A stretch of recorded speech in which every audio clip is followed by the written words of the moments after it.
नमस्कार मित्रों, आज हम ऑरिक्यूलर थेरेपी के माध्यम से cervical spondylitis, shoulder pain, arm pain, इसके लिए ट्रीटमेंट देखेंगे। जैसा कि आप जानते हैं, ये जो एरिया होता है, ये वाला एरिया एंटी हेलिक्स कहलाता है और ऊपर ये सुपीरियर क्रश होता है, नीचे ये इंफीरियर क्रश होता है।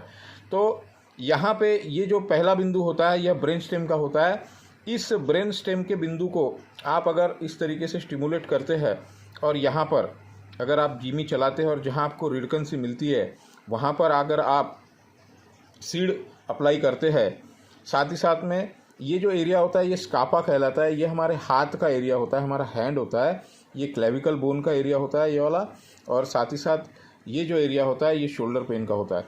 तो हम यहाँ पे और इस स्कापा को जॉइंट पेन के लिए भी बहुत अच्छा माना जाता है। जॉइंट पेन किसी भी तरीके का हो, इस स्कापा में अगर आप जिमी से ट्रीट करते हैं और यहाँ पे पेनफुल जो भी पॉइंट होगा जहाँ पे आपको रिडकंसी आएगी वहाँ पे अगर आप सीड लगाते हैं तो आप देखेंगे कि एक ही सीटिंग में पेशेंट का शोल्डर पेन, गर्दन का दर्द, सर्वाइकल स्पॉन्डिलाइटिस या फिर आर्म का पेन, सर्वाइकल में आपका नर्व कॉम्प्रेशन हो या डिजनरेशन हो, साथ ही साथ में जहाँ पे आपको रिडकन मिलती है, इस एरिया में जहाँ भी आपको रिडकन मिलती है उसका ये जो एरिया है ये हेलिक्स का एरिया है।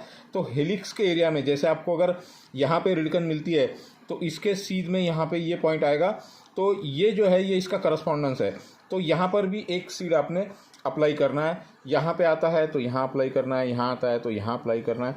रैंडमली जहाँ भी आपको पेन आता है यहाँ से ऊपर तक, तो वहाँ पे आप सीड को अप्लाई कर सकते हैं, निडल को अप्लाई कर सकते हैं। और एक इम्पॉर्टेंट बिंदु इसमें होता है सर्वाइकल ट्रायंगल।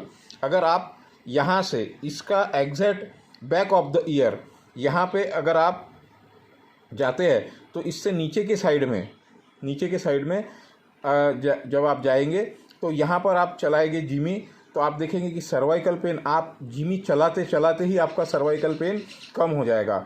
उसी के साथ साथ आपका शोल्डर पेन भी कम हो जाएगा।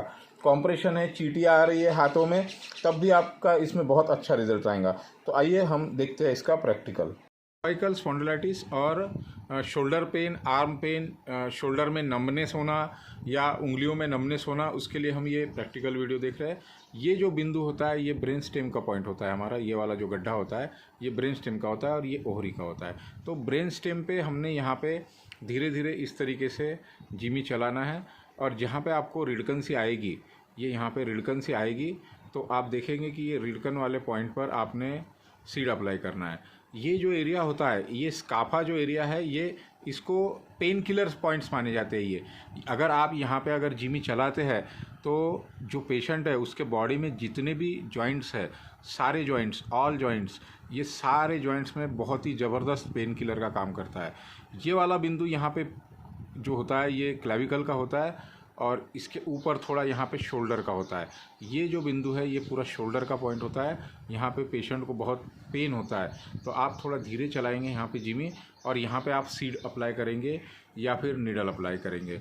साथ ही साथ में जैसे यहाँ पे अगर पेनफुल पॉइंट आ रहा है तो ये हेलिक्स का इस एरिया पे आपने भी सीड लगाना है। यहाँ पॉइंट आ रहा है तो यहाँ लगाना है। जॉइंट के इसमें यहाँ पर आप इस तरीके से चलाकर यहाँ पर भी एक सीड आपने अप्लाई करना है। तो सबसे पहले हम देखते हैं कि सीड को अप्लाई कैसे करना है। ये जो सीड है हमारा, ये सीड हमने लिया और जो पेनफुल पॉइंट है वहाँ पे हमने इसको अप्लाई कर दिया इस तरीके से। और जो नीडल है वो नीडल आप एक ही बिंदु के साथ में 3-4 बिंदु यहाँ कवर कर सकते हैं। इस नीडल को आपने लिया यहाँ पे और ये लगा दिए नीडल। तो इस तरीके से आप यहाँ पे इसका ट्रीट कर सकते हैं। साथ ही साथ हम एक ट्रायंगुलर की बात कर रहे थे। इसका ये जो एरिया होता है, सारा पेनफुल एरिया है वो, ये जो होता है ये यहाँ पे हमारा साइटिका ट्रायंगल, सर्वाइकल ट्रायंगल होता है। ये यहाँ पे बहुत पेनफुल होता है। तो इसमें आप यहाँ पे अगर अप्लाई करते हैं तो आपको बहुत ही सुंदर रिजल्ट देखने को मिलेंगे। सर्वाइकल स्पॉन्डिलाइटिस में, फ्रोजन शोल्डर में, शोल्डर पेन में, आर्म के नमनेस में और सभी प्रकार के सर्वाइकल से रिलेटेड और ब्रेन से रिलेटेड भी डिजीज़ में ये बहुत अच्छी तरीके से वर्क करेगा। तो इस तरीके से ये प्रैक्टिकल यहाँ कंप्लीट होता है। धन्यवाद।